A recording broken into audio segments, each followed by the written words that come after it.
Welcome to the Heartland Cycling Network, and today's show we're going to be talking with some members of the Bellevue Bicycle Club to give a perspective on another club in the Heartland area and maybe why you might want to consider joining it. So today I've got Michael McGee, who's vice president of the club, and then Brian Thomas, who's a relatively new member for the club. So welcome, guys. Thank you, Jeff. It's great to be here. Good. So, Michael, I know you're vice president and you've been involved in the club for a number of years. Tell me a little bit about your role and what you do there with the club. As vice president, I help with the administrative activities of the club, from record keeping and all those things, but also help organize some rides, get some activities going. A big thing I like to do is reach out to the community, get involved in some things to promote the club, promote cycling, to help the cycling community as a whole work with organizations to say, hey, you know, bikes and cars can share the road together. Oh, there you go. Hey, yeah.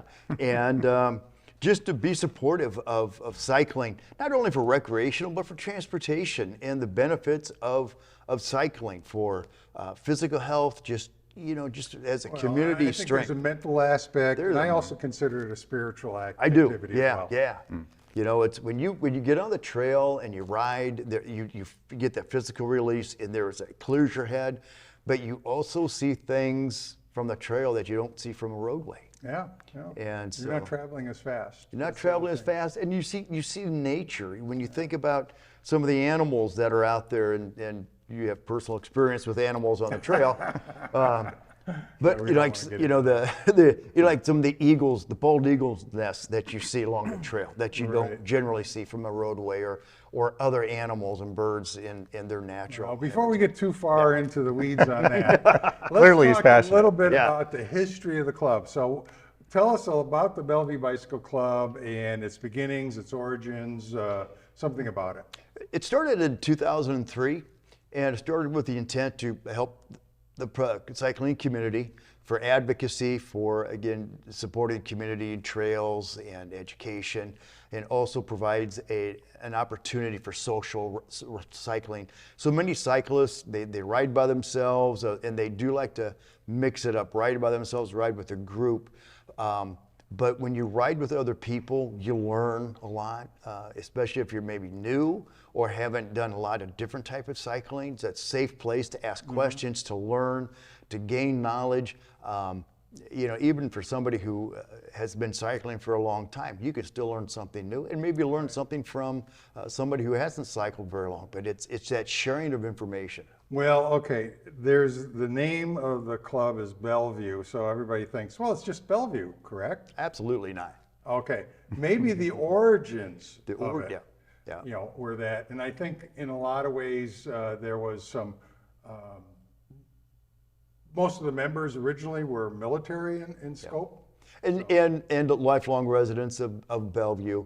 But we really have incorporated the metro area, and we have members from, like I say, Council Bluffs, Omaha, Bennington Valley, Cass County area, Plattsmouth.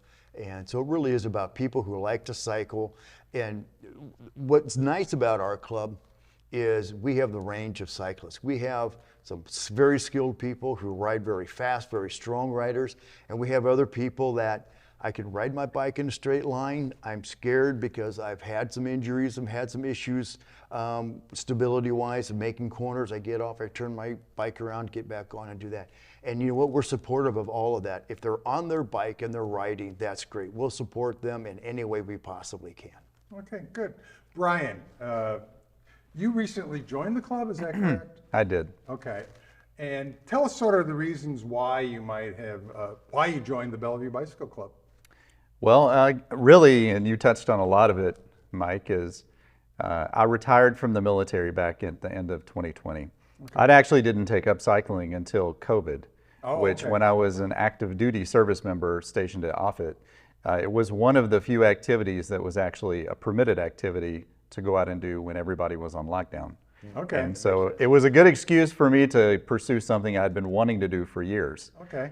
And so going into 2021, I got a bike and I started riding, but what I really missed very similar to my time on active duty was the camaraderie, and as Mike had said, for me, it's a chance to get lost in my own thoughts, which is fine. When you're out riding, we're very fortunate in the metro to have hundreds of miles of safe trails to ride on. Yes. But there are a lot of times where you miss the camaraderie, you miss the fellowship, and just being able to go out and ride with someone else, like the miles just melt away. Mm-hmm. Yeah. Okay. Okay. Well, how did you find the club? So a friend of mine, Rick Sanders. Okay. Yeah. Okay. So Rick and Rita are good friends of mine and my wife, and so obviously Rick is a longtime strong rider. Yeah, longtime member of the club too. Absolutely, yeah. I think Rick's one of the original founders of the club, if I remember correctly. And so, as I would talk to Rick, Rick was on Strava. And so as I kind of started messing around with that application and that service, I'm like, oh, well, Green Street Cycles was on there, which is where I like to do a lot of my bike servicing. Okay.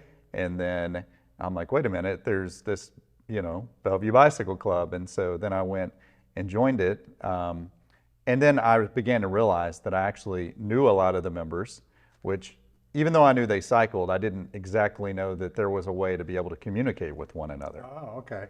So there's that social aspect of Strava that a lot of people are not necessarily aware of. That's a whole nother discussion, but basically it's a way to track your activities, but it is a way to share with others within a network. And it really led me to Facebook. It led me to a lot of the other social media, which eventually led to me being able to reach out, make contact with the club. And then Mike actually was my first point of contact. Oh, really? Yes. Okay. I didn't realize that. Yes. Okay. Yeah. Sorry about that. No, I'm only kidding. Wow, feeling the love. Feel the love. Good thing the cycling community is big. You can find other people. Right. But yeah, that's a great way. And so as a club, we try to reach out to new members, find out about them, and then we put that on our club webpage to say, hey, I have this in common with that in common with. Well, that's actually part of a forum.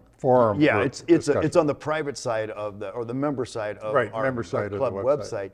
But we do try to we introduce people to the club so the club has that information about the riders, and Brian has really stepped up and reached out and said, hey, let's go ride. I'm going to ride here and there, and what we're supposed to do in the club, or what we'd like to see happen in the club on a more regular basis. So Mike, tell us a few other reasons why somebody might like to join a bicycle club like the Bellevue Bicycle Club. Well, again, you learn about things, you learn safety. When I came to the club a couple of years ago, I had cycled, but I knew there was a lot of things I didn't know. One of the big things that I did not know was, okay, how do I dress for cooler weather? And the process and the thought process of layering and being able to, what type of material to use so I don't get overheated, but yet don't get too cold on the bike. And so I talked to several people. I think you were one of them, and some others. Hey, what do you do? What do you do? And then you learn from that, and you kind of put that information together to see what works for you.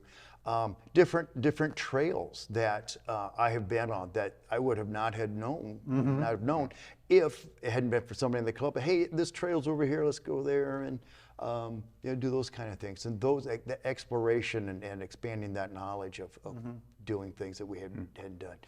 Perfect examples of what you and I did a couple weeks ago when we went from Papillion to the Green Street out to Lake Zorinsky in that route. I knew there was a route there, but hadn't been there. And so you guided that little trip we took and expanded my knowledge on that and learning other parts of the city, how to get around on bike. I know how to get around in a car, getting around on a bike in a safe manner and with appropriate trails and sidewalks to use in those areas, or streets that are less traveled, is what you learn. It's probably more second nature for me around the Zorinsky area because I live in that particular area. So, I know those trails, but I don't know all the trails throughout the system. So like you said, just being able to go on some of these group rides and you learn different areas that you can actually ride on.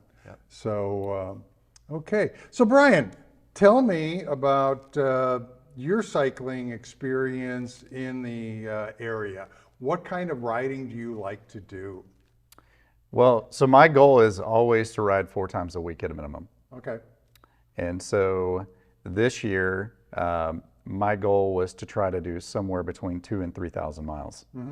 So as I kind of set out this year, I set some kind of markers for myself of what I was trying to do, and I try to ride some like fundraising for charities that I'm passionate about. So Okay. recently in May, I completed the Wounded Warrior 300-mile challenge that I okay. rode to raise funds and awareness for the Wounded Warrior Project. But you know, kind of going back to what Mike was talking about, our reasons to join. For me, I'm working my way up towards trying to cycle like to race. And so I found it's really challenging sometimes because when you're going at your speed and you can push yourself, but there's something about having a person that you can reach out to and say, hey, I'm kind of looking to do this distance. I'm looking to do this type of ride. There is somebody out there within in the club that has that capability or has the know-how and the knowledge. Even something as simple as, okay, I've replaced, you know, I've done some bike like brake maintenance. Like now I've got really spongy brake handles. Like how do you even adjust that? There's somebody that has done that or maybe even works for a bike shop that can like tell you that. And so there's really this whole element of non-attribution that I really enjoy about being able to do it. So my goal this year is I'm trying to ride and explore as many of the trails because I love building different like types of rides for the type of training that I'm doing for that day. Okay. When you talked about racing, obviously that's not something that you would probably do in terms of speed on the trail system. So you must be going on some roads. I do. So about the safest for me personally that I found is I will usually start from my house, which I live over by Walnut Creek. Okay. And then I'll catch West Papio all the way to the Bellevue Loop. And then I'll go to American Heroes Park and I use the toll bridge to cross into Iowa. Okay. And so I've just found for me, like if I ride that direction, I run into far fewer vehicles. And you know, while you are kind of heading out towards the less hills and things like that, like by and large, like you have a lot of flat, not too many undulation trails, the roads are in decent condition. And by and large, like you're not going to be bothered. So you can get into a groove. Yeah. Okay. Very good. So, Mike, what kind of riding do you like to do? I'm more of a kind of a leisure. You know, I've ridden for a lot of years, but at this point in my life, since I'm retired, a little bit older than Brian, I just enjoy the social part of it. Like earlier today, we were going to ride to breakfast, but because of the weather, but the more the social rides, the coffee rides that the bike club has on Saturday mornings. There's a group of us that during the week will ride on Thursday lunch, we'll ride someplace. Because of being retired and not having the connective, you know, the camaraderie that you have, it's nice to be able to do that, enjoy and have a good time. I'm not a fast rider. I keep my middle of the road range of speed. Not slow, not the slowest guy, but not the fastest guy. And so that way, it's just get there and I think enjoy that's it. one of the things that might be a misconception of some of the clubs is that, oh, you guys are going to be riding 17, 18, 19 miles an hour all the time. No. Yeah. Different rides are for different strokes for different people. So. And the nice thing about our club, if we have a group ride and we just determine where we're going to go, we know there are going to be some faster riders. They'll go out ahead. Then you'll have the middle of the road people, and then we have the slower group. But one thing that Bellevue Club is really good about is in its safety. Is we always have somebody designated as a sweeper, or you will be the trail person to make sure that everybody gets to where we're going safely, or if they have a mechanical issue or a health issue, heaven forbid, but to make sure that that last person, the slowest person, gets there safely. In other words, they don't get dropped. Don't get dropped, exactly. And that, I think, because a lot of clubs, they are geared towards a smaller segment of the biking community. They want to keep a certain speed. We are a lot more inclusive. We want to make sure that everybody has a good time, regardless of your skill level. And again, that's an opportunity for education many times, is to teach people how to ride in a more safe manner. Well, and I think one thing that might be helpful is that really there's only so many clubs Right. official clubs within the Heartland area. And that means that you're actually paying dues to belong to that particular organization. There's a lot of riding groups out there. There's a lot of bike shops that actually have rides. So, I mean, it's not that you can't join those. It's just that it's not the same, because that gives you the riding opportunity, but the club actually adds a little bit more, like you said, the social aspect, the group rides, the safety things. There's something else that you guys do, okay? And that's what, advocacy? Advocacy, it's a big part of it. One of probably the things that we do that's most noticeable in the biking community has been the Ride of Silence the last several years. But we're also been involved in the city of Bellevue, city of La Vista, and city of Papillion when they have done studies about trails, the use of trails.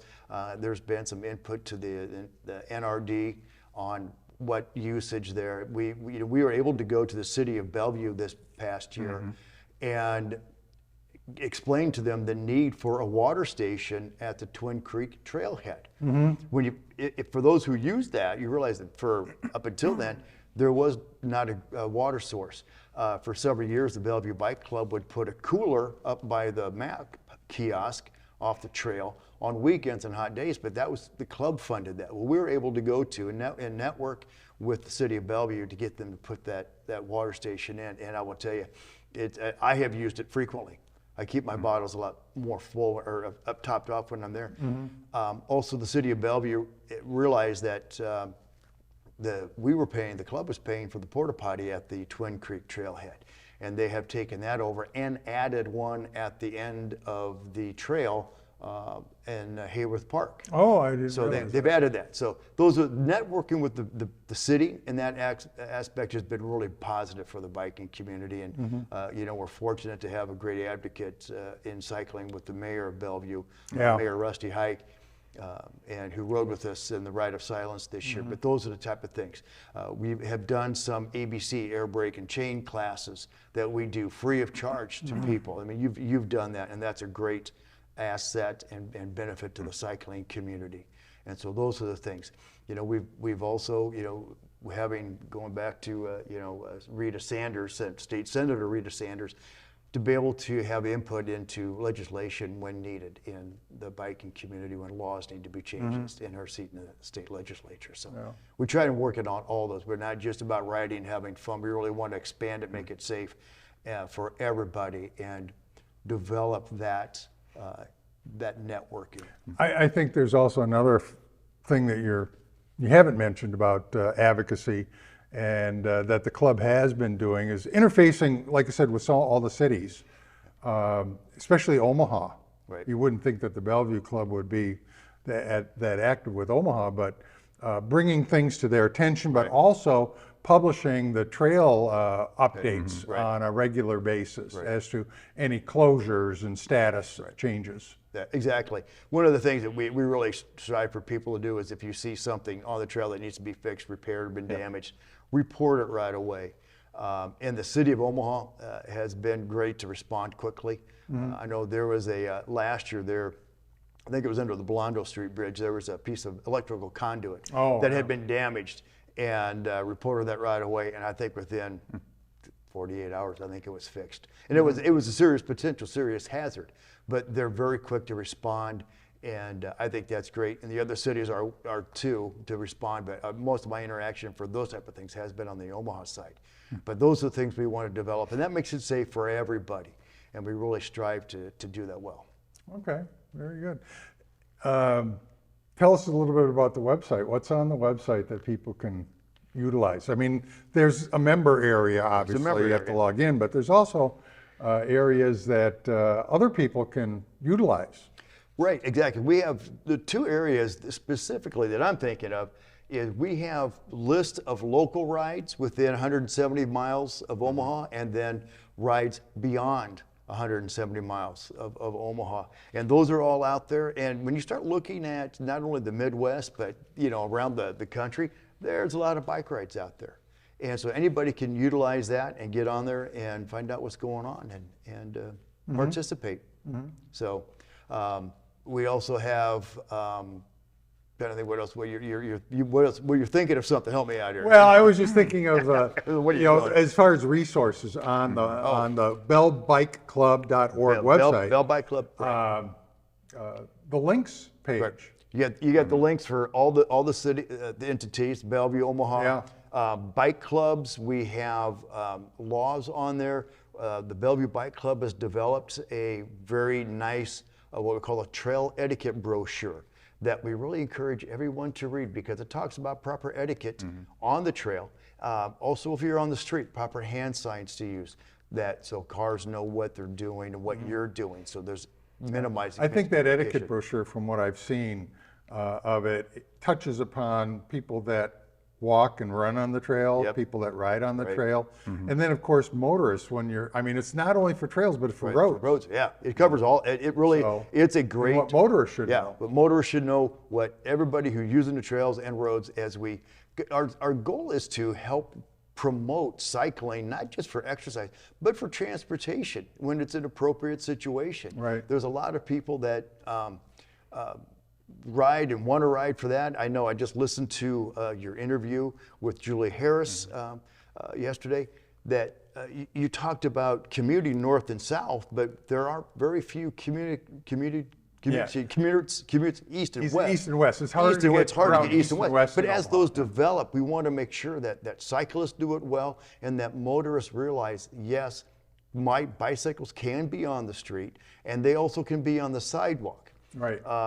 I always tell people that if a bicycle is on the street, they have to follow the laws as if they were a motor vehicle. If they ride on the sidewalk, they have to follow the laws that would pertain to them as a pedestrian. Yeah. And then you can go back and forth. But the cyclist needs to know both sets of laws and operate appropriately. Right. Okay. So yeah, that pamphlet's a great resource. It's a free download. I encourage anybody who's out there to download it, take a look at it, and it's a great source. I think I've seen it at some of the kiosks that are around the area too. Yes. So yeah, that's been good. So, Brian, what else can you tell us about your experience with the club? So everybody has been very welcoming and accommodating. So I have yet to reach out to somebody who hasn't gone out of their way to just help or give me information, or like I've been trying to establish, kind of similar to what Mike does on Thursdays with different rides. I would like to and have been trying to put together different rides, bringing in different groups of people, leaving from different parts of the metro. Because like a lot of times, like I'll leave from the Papillion Landing, or I'll leave from Halleck Park and then I'll head up towards Huntington, park area, or I'll head towards Field Club, or I'll head up towards the Baxter and NFM and those kind of rides. So putting that stuff together, like I find, and I know it is a paid subscription, but I find Strava to be immensely helpful because as the members of the ride, because you can not just follow individuals, but you can go to the actual club that you've joined. Right. And you get so many different ideas for different types of rides. And then the beauty of Strava that I enjoy is you can save their ride. Yeah. Like you can go in and then save that as a route. And so next time I don't even have to think about it. Like there was an instance here recently where I was like, how do I connect? So I know how I can get, like past Millard Airport, I can get across Millard Ave and then head up by Zarinsky and then start heading kind of north by northwest, if you will. Yeah. But I'm like, I don't like having to ride that in reverse. So how do I connect? Yeah. So I'll just put something out like, hey, can somebody like give me some ideas and tips on how to connect? Yes. So I definitely enjoy that as a forum. And then we have, if you're a member of the club, recently to help expedite communication, the club actually started its own Slack channel. Slack channel. Yep. Yep. And so that's been tremendously good because you can have a lot of open dialogues, common groups, common rides. But then if you have something new and unique that you want to put out there, it very quickly gets to somebody, just like your text message. I really enjoy that new feature that the club kind of brought in. It was an idea of one of the club members, if I'm not mistaken, to take and actually add the Slack channels as a communication device. I mean, we have the forums, or I should say, you have the forums on the website, but it seemed like there a need for something more than just that. Right, and the forums operate through email, and which is good, but we have become very dependent on the instant texting, and with normal phone texting on our phones, with the mixture of Android and Apple, you can only have a group of 20. Well, we hit that and we couldn't get at it anymore, so we came up with. Somebody said they'd use Slack in another environment, and it has worked well for us. We just encourage all of our members to get on Slack. If you're looking for the kind of the unofficial rides, or we have the official sponsored rides by the Bellevue Bike Club, but then we have the kind of the pickup rides. Hey, I'm riding tomorrow at 7 o'clock like Brian does. Hey, who can meet me and respond accordingly. Getting to the point, you're talking about rides. What kind of rides, just name, I mean, you mentioned a few, but let's just give you a rundown of some of the rides that the club does do.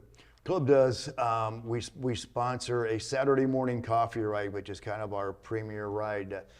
This time of year, we meet at 8 o'clock at Twin Creek Trailhead in Bellevue by the Culvers. And then depending on which way the wind's blowing, which way we go, or the weather conditions. And then we'll ride to a coffee shop and ride back, usually round trip, 20 to 25 miles max. But then we'll do a Memorial Day ride. We'll do a Labor Day ride. We have the Ride of Silence. And so those are our kind of our official rides. Well, there's some fall rides. I was just going to say, we do a Cranksgiving ride. When you talk about things that we do, we go out and do that just before Thanksgiving, collect food, and then donate it to the Tri-City Food Pantry in Papillion. So we're doing those type of things as well. And like I said, we've done some, we have signed up. The trail cleanup rides. Trail cleanup, we've taken on a part of the trail, do a cleanup through Keep Omaha Beautiful. We've been part of the Veterans Day parade in Bellevue. And we've done that several years. This past year was canceled because of weather. But, those type of things we really do try to promote. There's a small group of us that do a lunch ride on Thursday. There's I know there's some fall rides. The fall foliage ride. And the High Trestle Trail. So I mean, they're not just all local. Right. Some Wabash. Wabash, We again, that's the benefit of having the rides listed on the web page, which is on the public side. Go see what rides are out there and where they're all going on at, and or if you have an idea and want to start your own ride, let us know, and we'll see who jumps on.